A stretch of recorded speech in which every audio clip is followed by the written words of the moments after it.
¿Por qué la paz? La gente puede decir, esto es lo que el mundo necesita o aquello es lo que el mundo necesita. Pero 7.000 millones de personas sobre la faz de esta tierra claman por una cosa y solo por una cosa. Y eso es paz. Y la paz no es ausencia de guerra. I travel not because I like to travel. I travel so I can say this. What you're looking for is inside of you. And you should be in peace. Prem Rawat ha estado viajando durante 40 años, inspirando a la gente alrededor del mundo a encontrar la paz dentro de ellos. Buenos días. Shalom. Buongiorno. Guten Tag. Bonsoir, Montreal. I go and I talk to people. And I present them with the possibility of themselves discover the peace that lies within you. Words of Peace, los domingos a las 10 de la mañana y 11 de la noche por Willax Televisión. Noticias que sirven. Estos caballeros que nunca debieron tomar esos cargos están ahí por filiación política y amistad. Con estos defensores no necesitamos verdugos. La izquierda es tan corrupta como todos los otros grupos políticos que negocian debajo de la mesa impunidades. Y el Ministerio Público tiene que actuar por todo el daño que le ha hecho este señor a la economía del país. En el Perú nuestras autoridades parecen de historieta, pues, ¿no? Y ellos lo presentan como una reunión social. ¿Qué tal? Socializar. ¿Qué tal de caradura, por Dios? Ajuste de cuentas con Miguel Santillana y Víctor Robles. De lunes a viernes a las 11 de la noche por Willax Televisión. Noticias que sirven.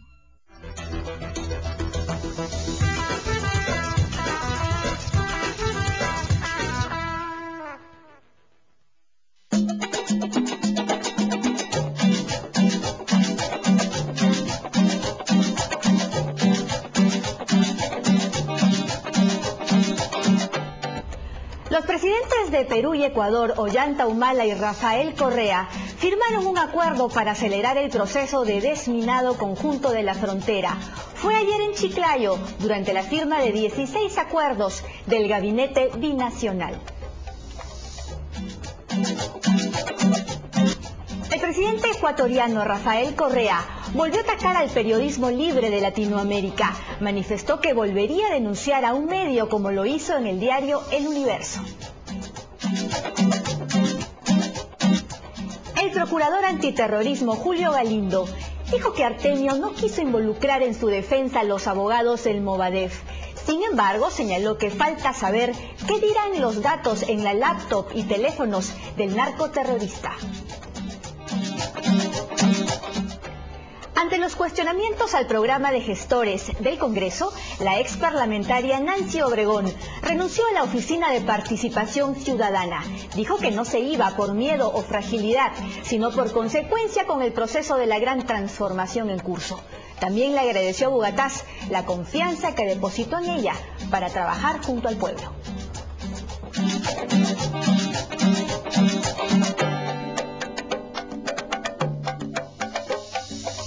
Pablo Secada es un destacado economista y regidor del municipio de Lima por el PPC.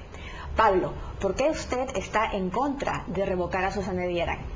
Son varias las razones. Una es, creo que nosotros ni siquiera hemos consolidado una democracia representativa, no tenemos partidos políticos. Y estamos queriendo adoptar, o hemos querido adoptar, o tenemos instrumentos de una democracia participativa que funciona pues en países que tienen una institucionalidad totalmente diferente. Entonces creo que ese salto con garrocha no lo deberíamos dar. En Lima, lo que voy a decir no aplica tanto, pero la forma en que se utiliza la revocatoria en el resto del país, a mí me parece un chantaje. Como tienes elecciones en las que se dispersa mucho el voto, el que gana a veces gana con el 20% de los votos, sobre todo en las municipales porque ha cambiado la regla para las regionales. Al día siguiente tiene 80% o una parte importante del 80% de los electores, no solo buscando oponérsele, sino buscando revocarlo.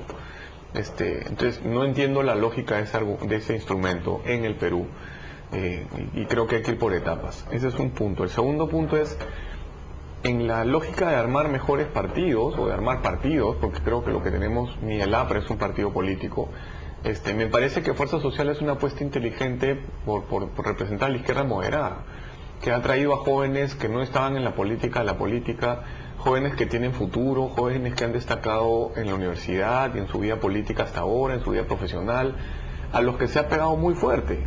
Augusto Rey, por ejemplo, me parece un ejemplo y se le dio durísimo por entrar a la municipalidad. Yo creo que en el sector privado él puede ganar ese sueldo, un sueldo mayor. Entonces es una segunda razón. Creo que no están, ¿a quién quieren tener en la política peruana? ¿A Saavedra y Santos? ¿O a Guaroc, Susana, Eduardo Segarra y Augusto Rey, por poner 4 nombres de Fuerza Social? Me parece que la elección es bien obvia. Ese es un segundo argumento. Y después esgrimí argumentos adicionales que quizás no expresé bien. Mi punto no es que los limeños no tienen razón para estar descontentos con Susana, tienen toda la razón. Pero además del descontento de los limeños, que le dan 17% de aprobación en la última encuesta de apoyo, también veía el móvil político de 2 actores que ya mencioné en su momento y que creo que también tienen que ver con la revocatoria. Un cuarto punto es la responsabilidad de los ciudadanos. Creo que lo que los ciudadanos tienen es lo que los ciudadanos eligieron. O sea, antes de la campaña y durante la campaña era más o menos razonable asumir que lo que iban a conseguir era lo que tienen, ¿no? Si dentro de Fuerza Social había esta confluencia en la que tienes desde Tierra y Libertad hasta jóvenes como Augusto o algunos otros tecnócratas que están en el municipio, no solo, por ejemplo, Eduardo, sino en su momento Miguel Prialé, que sigue en la gestión, de alguna manera Ricardo Ford, que ha estado en Grade, y algunas otras personas por el estilo. Pero también tienes a otras personas que son pues del SUTEP radical o qué sé yo, y tienes en general a personas, salvo algunas excepciones muy contadas, que no tienen experiencia en la gestión pública. Entonces los ciudadanos votaron por eso. Susana no ha cambiado. Lo que propuso es lo que está haciendo. Por ejemplo, su propuesta de la Costa Verde, que a nosotros en el PPC nos parece que está equivocada, está en su plan de gobierno. Entonces, ¿por qué una persona que elige papas y después le dan papas se sorprende porque le dan papas?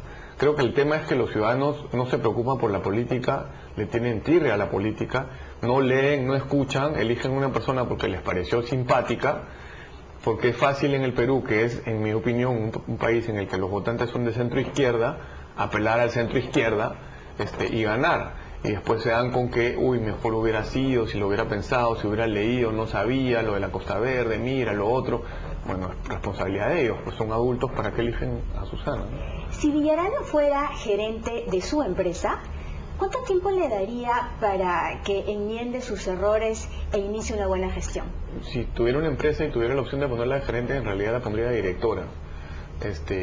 Gerente es otra cosa, el gerente es una persona muy ejecutiva, muy orientada a resultados, que pide un incentivo si consigue los resultados y que ve como natural el que se va si no cumple con lo que prometió. Pero de nuevo, me pregunto, ¿qué es lo que ella ha prometido que no ha cumplido? Creo que ella está haciendo más o menos lo que dijo que iba a hacer.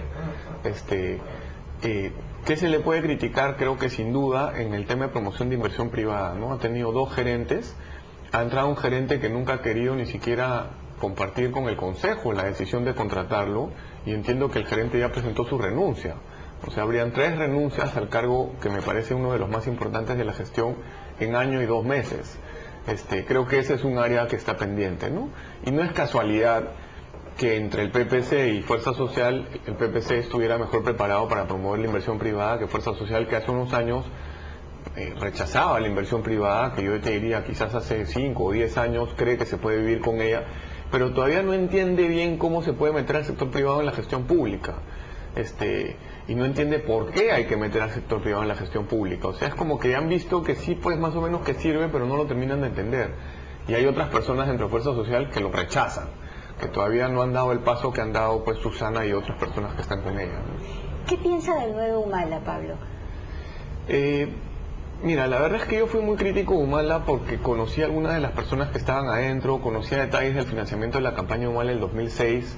O sea, a mí me han contado personas que vieron en el cajón de la cómoda del financista de Humala ladrillos de billetes, y eso pues era nefasto. También entiendo que en el 2006 Humala rechazó a la izquierda radical y la izquierda radical lo rechazó a él. Entonces, que ahora la izquierda radical diga que Humala no es no es leal y qué sé yo, pues y esos escupen al cielo con frecuencia porque les anda cayendo lo que escupen, ¿no? Porque exactamente lo que ellos critican lo hicieron en el 2006. Y sí me advirtieron algunas personas que estaban metidas en la campaña de Humala que de verdad se estaba moderando. Yo entiendo la moderación muy asociada a lo que pasó en Brasil, ¿no? Y a que se metieron en la campaña de Humala asesores brasileños. Creo que eso fue determinante. Y lo que veo es a un Humala que está aprendiendo en el camino. Y no me sorprende eso tampoco. Si uno lo ve en retrospectiva, claro, todo encaja. La cosa hubiera sido, y esta es una autocrítica, verlo con anticipación y hacerle más caso a los que me dijeron se está moderando. Por ejemplo, en cuanto a la moderación y en cuanto a aprender, Humala era un capitán del ejército peruano. A ellos les dicen cómo se amarran los zapatos de los dos pies y ellos hacen lo que le dice su superior y ya. O sea, no son personas acostumbradas a analizar, a tomar decisiones estratégicas, a pedir resultados, a rendir cuentas, a cederle poder a alguien más y a dejarlo que él opte por el camino que le parece y que de vez en cuando le reporte.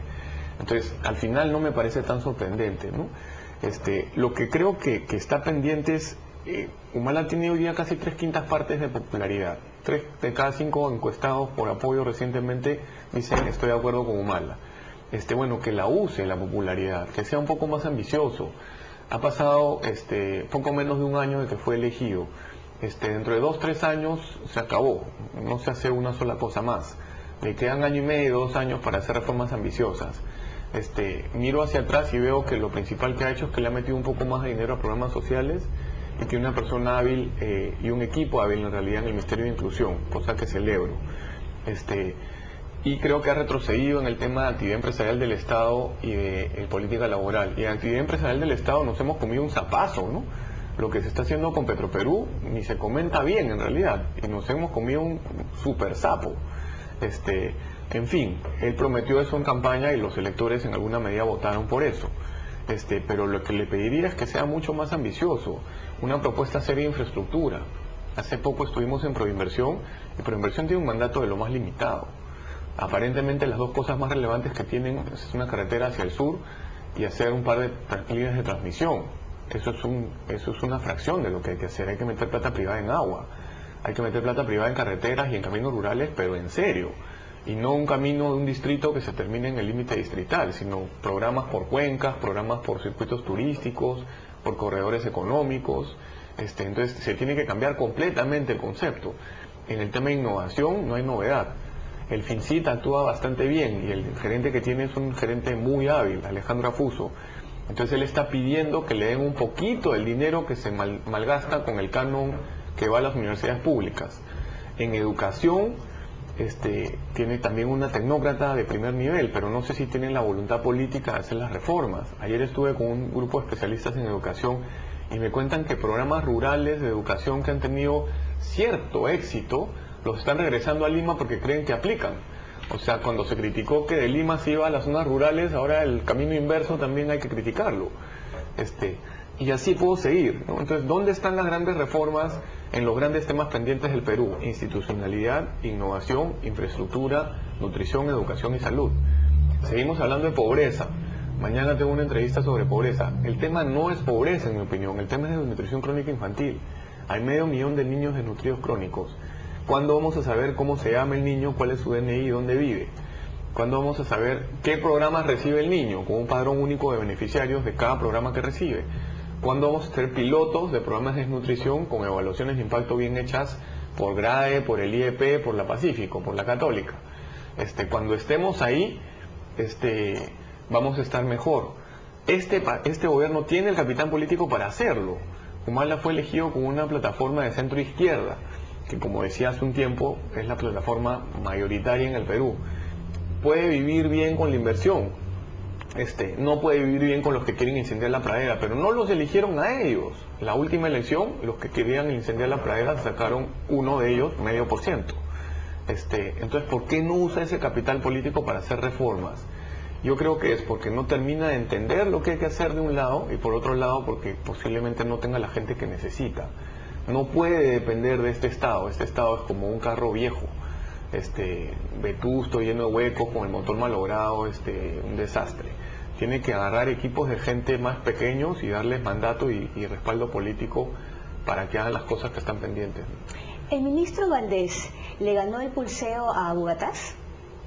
No, yo creo que acá hay cotas de poder. Yo no pensaría en que acá hay una pirámide, ¿no? En el que tienes al presidente, después tienes al primer ministro y después se va ordenando. No, en este escenario que he escrito, un Estado tan débil para quien sea, o sea, débil desde hace décadas, ¿no? Y después hay cotas de poder, ¿no? A Bogotá detenta mucho poder, es obvio, ¿no? Y así había otras personas, Nadine, Valdés, el propio Ollanta, evidentemente, ¿no? Y hay algunas otras cotas de poder en algunas otras partes. Estamos viendo, por ejemplo, poder real, por ejemplo, que tiene el señor Edwin Oviedo en Pomal Quitumán. Nadie lo ha tocado, ¿no? Lo defendieron en la gestión previa dos funcionarios apristas de alto rango, que fueron premier ambos. Ahora, no es obvio que hay alguien que esté parado enfrente de ellos con un escudo, como ellos en su momento, y ahí sigue y hace lo que le da la gana en Pomal Quitumán, ¿no? Y centros tan serios como CEPES te dice que hay que poner un límite en la propiedad agrícola, pero no habla con la misma frecuencia y con la misma intensidad de Oviedo, Pomal Quitumán, Huancaruna y Pucallá, y los Wong y los Bustamante y Andahuasi. Yo no entiendo, eso no me parece lógico. Y así puedo poner otros ejemplos, ¿no? Que vimos pues que el statu quo está igual y que no se quiere enfrentar estos grandes grupos de poder, ¿no? Que están haciendo las cosas al revés, ¿no? Pablo, los ambientalistas están haciendo campaña para que no vuelva a abrir la fundición de La Oroya, y mientras hay 5.000 trabajadores de la fundición que no pueden trabajar. ¿Cuál es la solución? En el mundo real la política va a primar y esos señores van a volver a operar en La Oroya.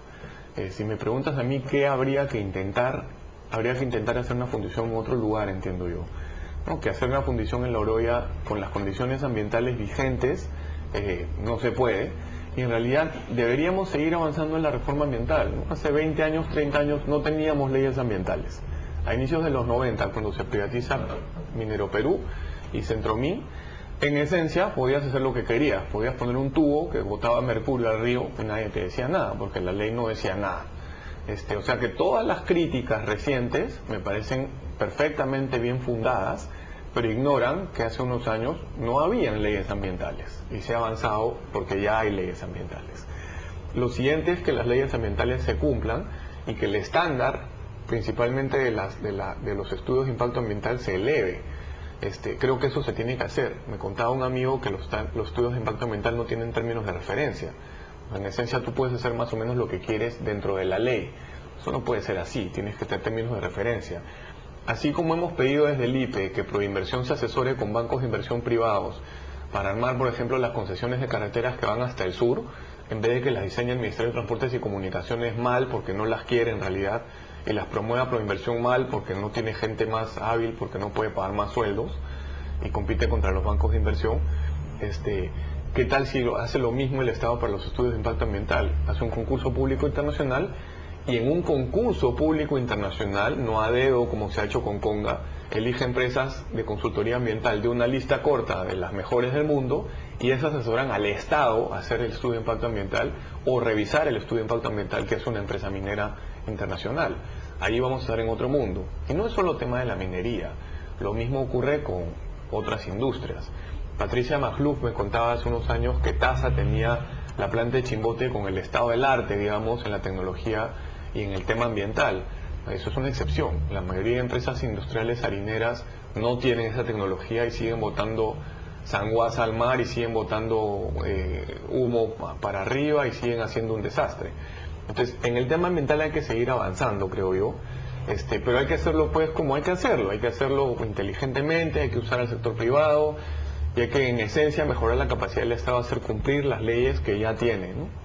Privatización de cárceles. ¿Retrocedimos al suspender la concesión del penal de Guaray? Sí, lo que hemos hecho es penoso, y creo que hay otro ejemplo que te cuento en un segundo con el agua. En la concesión de la cárcel, en realidad era una iniciativa privada. Fue presentada por ese grupo español que pidió al Estado que declare de interés la construcción de un penal. El Estado declaró de interés la construcción de un penal, pero el INPE se resistió a que la seguridad interna en ese penal sea administrada por privados. Lo que le dijo al grupo español es, ya pues, monstruo, tú la construyes y tú pones al gerente pues para que compre, yo qué sé, la comida y pague la luz y el cable. Y yo me encargo de la seguridad interna. O sea, eso en castellano significa yo sigo coimeando al permitir que se usen celulares, que entren mujeres, que entre drogas, que hagan fiestas, que viva la fiesta. Un operador privado no puede hacer eso. Esa empresa posiblemente esté en bolsa. Si un corresponsal del Financial Times hace un artículo sobre cómo es esa supuesta cárcel administrada en su seguridad por el INPE y en el resto por él, lo arruina. La acción cae 5 o 10% con ese artículo y esa empresa pierde millones de dólares de valor y se la puede comprar un competidor. Además que puede tener en el contrato que pagar penalidades. O sea, eso solo se le ocurre a alguien del INPE, porque eso es como surreal, ¿no?, en el mundo real. Entonces, el señor no solamente no va a hacerlo, sino que le han dicho que no va y va a llevarse al Estado en arbitraje internacional. Y lo más probable es que le gane al Estado. Entonces, por la forma en que el INPE se ha organizado y la corrupción que hay dentro del INPE, el Estado va a terminar pagando una penalidad por no traer un operador privado a una cárcel. O sea, en el Perú, en Macondo, de García Márquez, pasan este tipo de cosas. La otra es la iniciativa privada de desalinización del agua. Una empresa pequeña inglesa, Bywater, pone una iniciativa privada para desalinizar agua, creo que en Pucusana. La primera cosa que yo hice cuando leí eso, dije, qué bacán. Si se puede desalinizar agua ya no solo para Milpo y Cerro Lindo, o ojalá más adelante para Tía María y Southern, sino también para consumo humano, va a haber más adelante una alternativa cuando hayan problemas de sequía en el sur del Perú, en la costa sur, por ejemplo, ¿no? Si se pone peor el tema del calentamiento global, y como está ocurriendo hasta ahora en nuestro país, hace poco por enfrentarlo.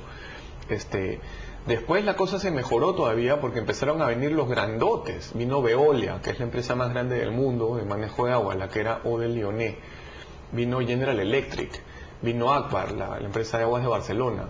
Entonces dije, uy, mira, ahora, así como cuando Shell vino en su momento para Camisea, están viniendo los pesos pesados, cosa que en nuestro país ya no está pasando con tanta frecuencia. Pasó con el puerto del Callao, que vinieron Hutchinson, vinieron todos los grandes.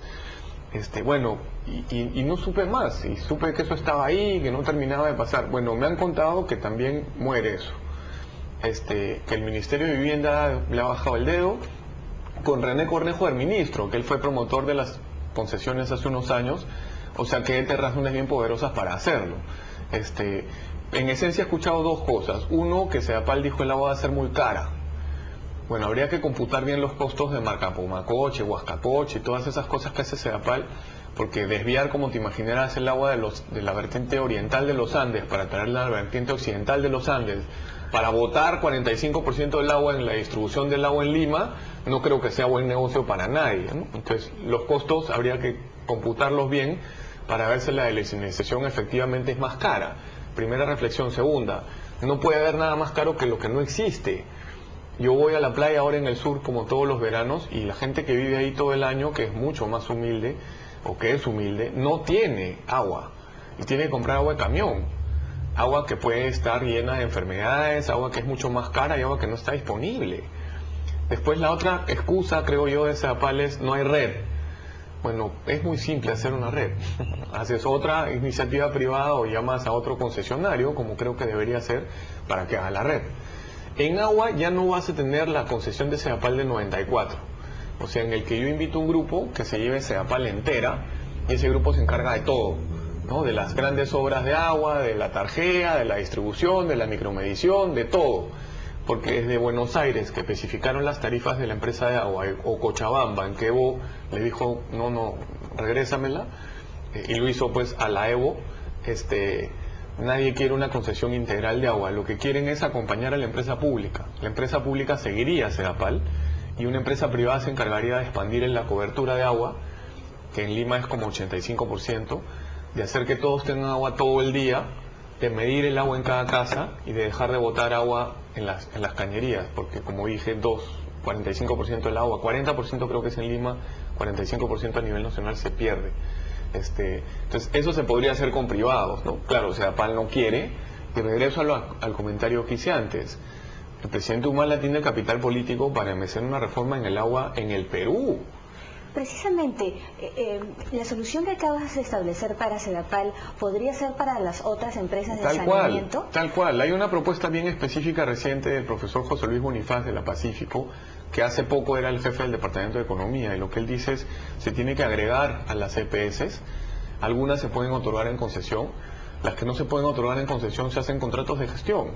Entonces yo traigo un operador que gerencia la empresa y le pago contra resultados. Pero el regulador nos dice, el jefe de la SUNAS nos dice que las obras de saneamiento costarían el doble.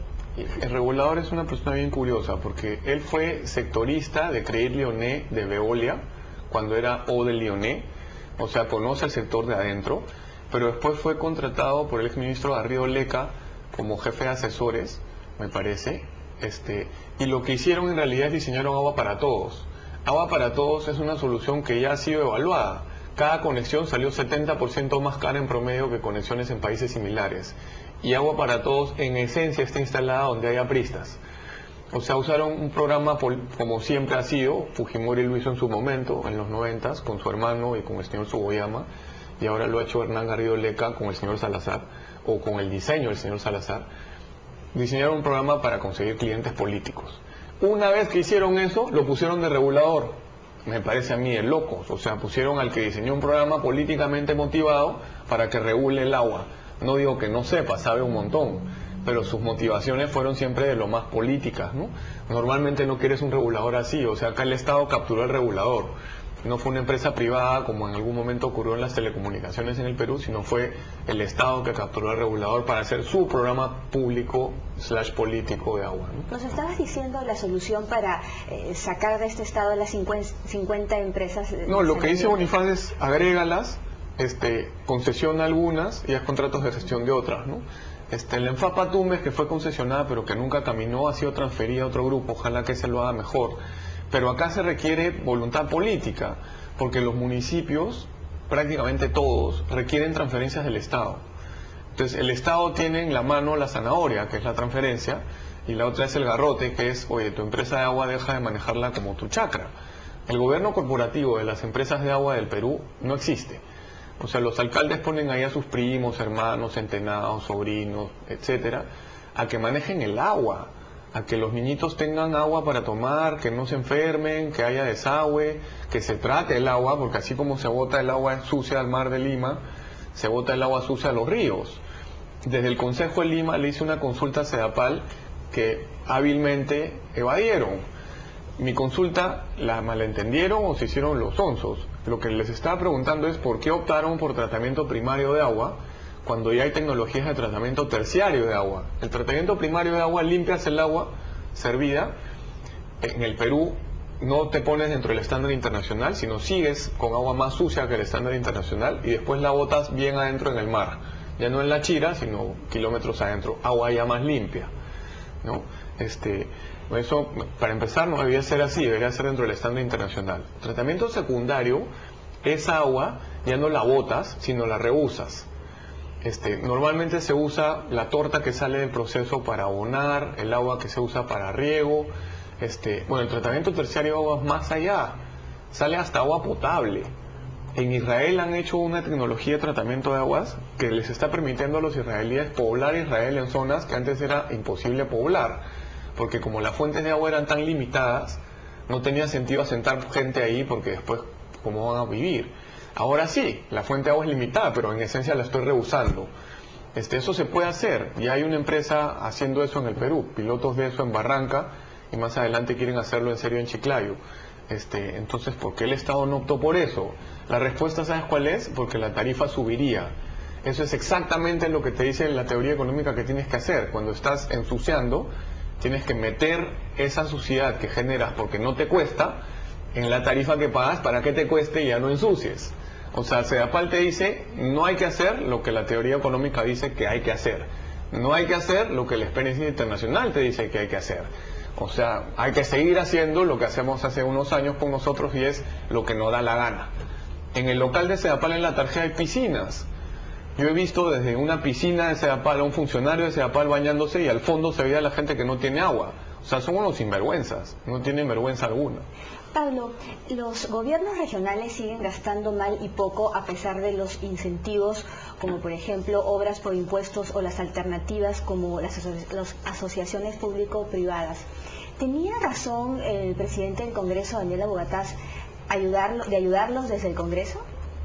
Bueno, al Congreso no le compete ayudarlos, ¿no? O sea, lo que el Congreso le compete es ver si las leyes son las correctas, puede representar a los ciudadanos de las regiones y llevarle al gobierno quejas y llevarle al gobierno propuestas y pedirle al gobierno que rinda cuentas. Puede fiscalizar, viendo que hay programas hechos en algunos casos por los mismos gobiernos regionales donde hay corrupción, o programas hechos por el gobierno nacional o el municipal, pero lo que él ha hecho, según yo entiendo, es ilegal.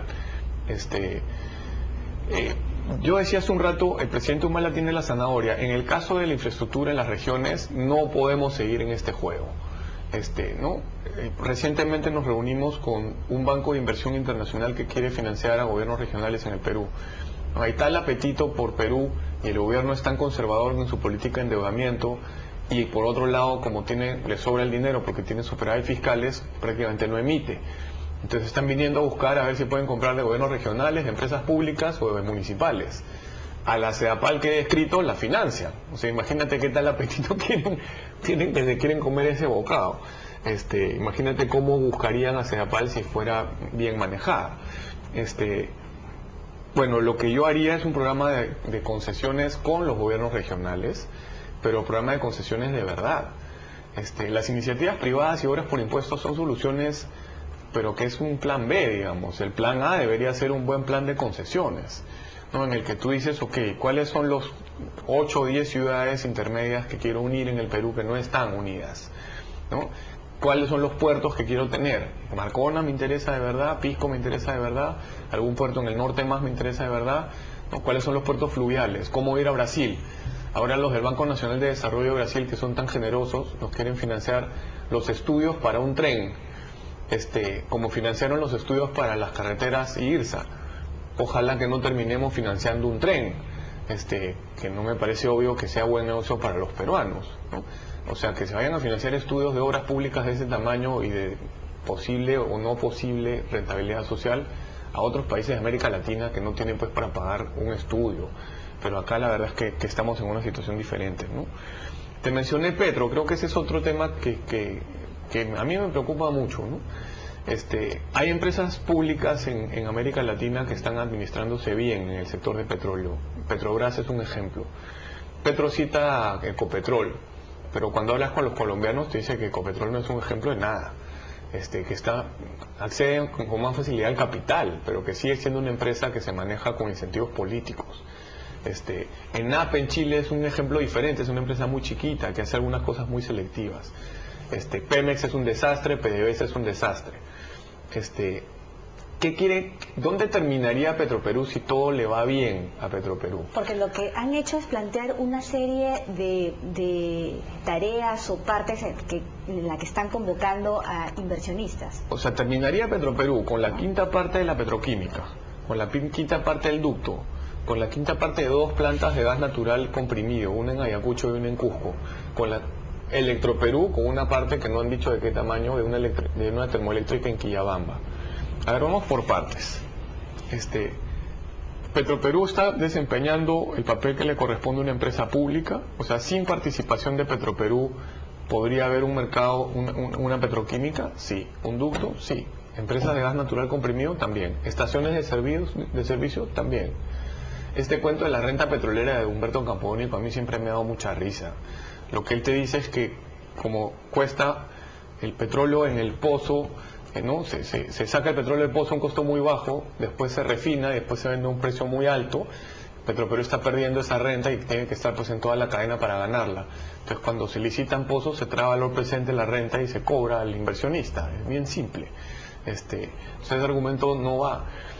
Y la siguiente pregunta es, ¿y si yo estuviera equivocado y de verdad hubiera espacio para que las empresas públicas, para que hubiera participación pública en el petróleo, tendría que haber una serie de reformas de Petroperú para que Petroperú no responda a incentivos políticos? Petroperú es la misma empresa que hace unos años le financió al presidente Toledo obras en el Palacio, malversando fondos.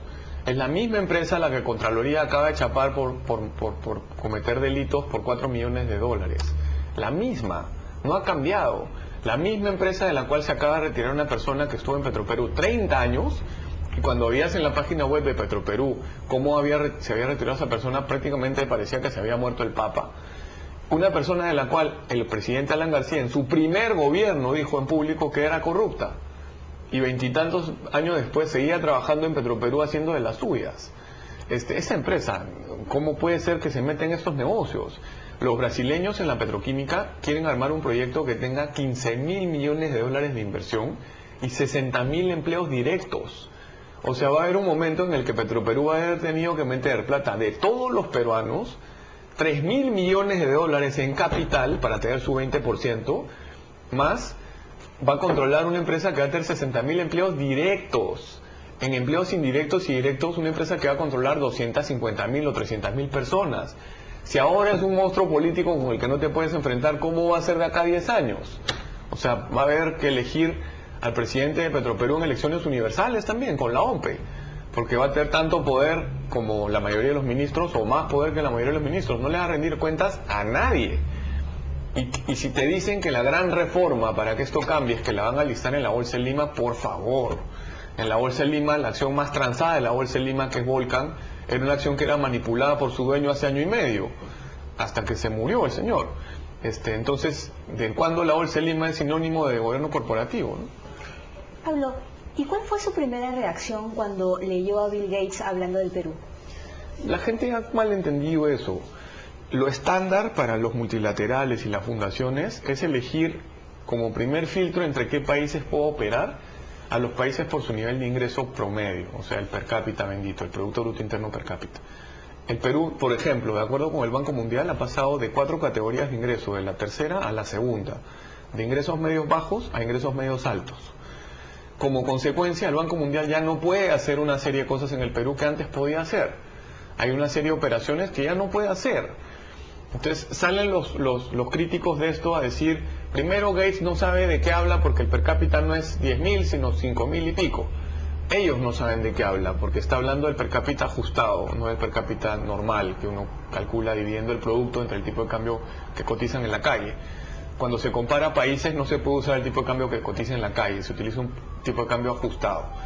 La técnica se llama paridad por poder de compra y con esa técnica el Perú tiene un per cápita de casi 10.000. Eso es primer error. Segundo error, te dicen, bueno, es que en el Perú, claro, ¿cómo va a ser el ingreso promedio de 10.000? Los promedios son promedios. Un promedio en uno que gana 100.000 y uno que gana 10 es un poco más de 50.000. Eso no quiere decir que los dos ganan 50.000. Los promedios tienen problemas, por eso se usa la mediana y otras medidas. Pero el promedio es así.